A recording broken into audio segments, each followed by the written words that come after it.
at odds.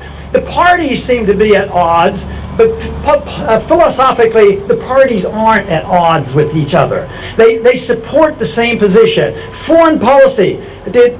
George Bush ran on no nation building and no policeman of the world. And look at what happened. Obama was the peace candidate, verified by the fact that he won the Nobel Peace Prize, So the peace candidate, so often does win.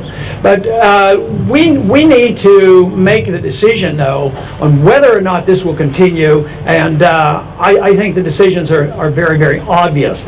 But when it comes to this whole issue of liberty bringing us together, whether it's a foreign policy or monetary policy, we did, I think, a pretty good job on getting this issue. For the first time in the history of the Federal Reserve, we got Republicans and Democrats, liberals and conservatives to understand the need to check in and find out what the Federal Reserve's been doing on a thorough audit.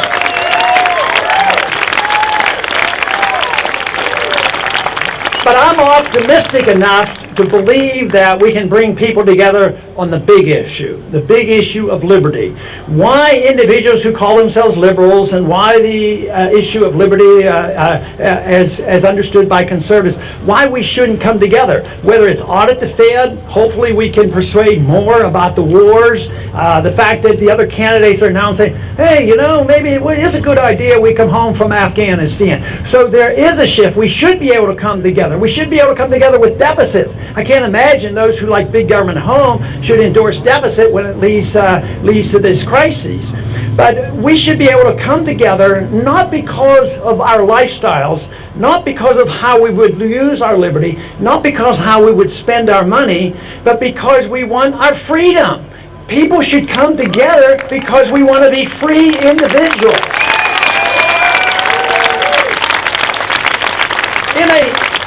In a partial way, we still have remnants of that belief. We usually don't go out challenging people about their religious beliefs. Every once in a while, I think it has crept into this campaign a theocratic approach to politics, which I do not like. But we should be able to bring people together because we want you to make your choices on how you spend your money. But how you spend your money should be equivalent to how you spend your life, what your social values are. This whole idea and the amount of time we've been spending, the world's coming apart, the debt is exploding, the wars are going on, the financial crisis on our doorstep, and we're fighting over who's going to pay for the birth control pills. That's beyond belief, that becomes the biggest issue. Liberty has to become the issue. And a lot of people are frightened. They're fearful of liberty because individuals might practice a lifestyle they don't like and they will resent it. Well, that is one requirement in a free society. You have to become a little more tolerant than some people are. You need to tolerate other people. But if you're still not convinced, toleration doesn't mean endorsement. I tolerate to the best of my ability. I have personal feelings about what people should do. I have a right to take care of my own life and maybe advise my children and raise my children, but we don't have a right to try to tell other people. So you do become tolerant. But other people, if they're doing things you don't like, they don't have a right to force it on you. And that's what government's about. Government is power.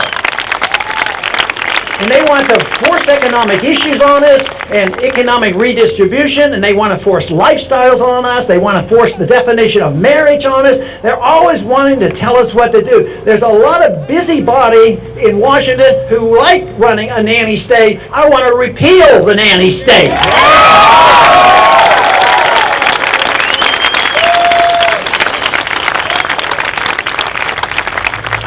But we had the best trial of freedom in the history of the world. We were the freest and the most prosperous. Now we are not so free. The experiment is at crossroads. A lot of people say this is the election that will determine it. Now I don't think November is going to determine it. It will have a significance. If you keep voting for warmongers, yes, this is going to be very negative. But we are at a crossroads. We don't know when the final decision has to be made, but there will be one. We'll have to decide which way we're going, toward tyranny or toward liberty. Those who oppose us claim that we want to go backwards, backwards to the old days. But freedom is so young, there aren't very many old days, 100 years or 200 years. What about 6,000 years of history? Those who promote big government for whatever reason are tyrants, and they want to go back to the tyranny of the ages. We want something new and wonderful, freedom for the individual.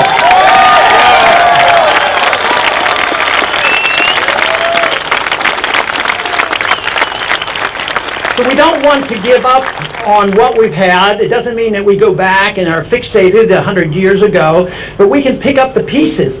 The monetary system was imperfect in the 19th century and the early part of the 20th century. It was not a perfect one. There's better understanding now in economics on a better monetary system. So there's no reason why we can't pick up the pieces and move forward and have a better society. The Soviet system was up against many more odds. The Russians did not have the full understanding that we in our country have. We have a good history. We know something about our Constitution. We know about limited government, individual liberty, sound economic policy, and property rights and contract rights. We know something about that. So it isn't like we have to invent it out anew. But what we have to do is decide which way we're going to go. I know which way I want to go because I want to live in a free society. I don't want to be a participant in a government or a society that dictates through force on an understanding of what liberty is and isn't by telling people what to do with their lives. That should be your choice. It should be the choice of other people around the world. And I am absolutely convinced if our goal should be peace and prosperity, this is the only way it can be achieved. You cannot achieve peace by war. Preventive war, initiating war, that is not the way you achieve peace.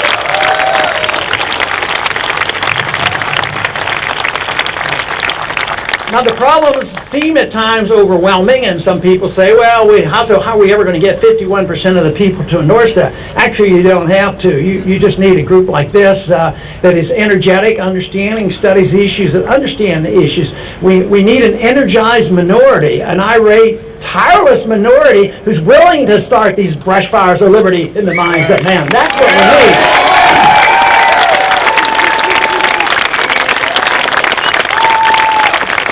Because we're literally getting thousands of people paying attention. Of course, the evening news, they haven't paid any attention yet, but thousands of people are now paying attention. So not only do I think there are many, many brush fires that have been going on for the past 30 years, I think it's approaching a forest fire of interest, out of need now that we have something different, that we can't continue this spending, we can't continue these wars, we can't continue if we want to live in a free society.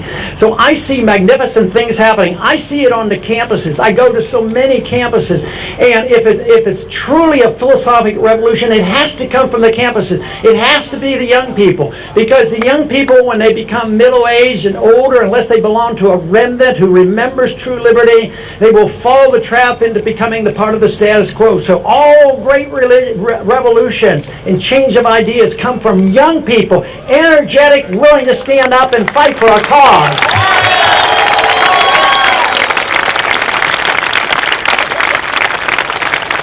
And for those that aren't in school and are not quite so young, you have to be young in spirit. And that is the only thing that counts.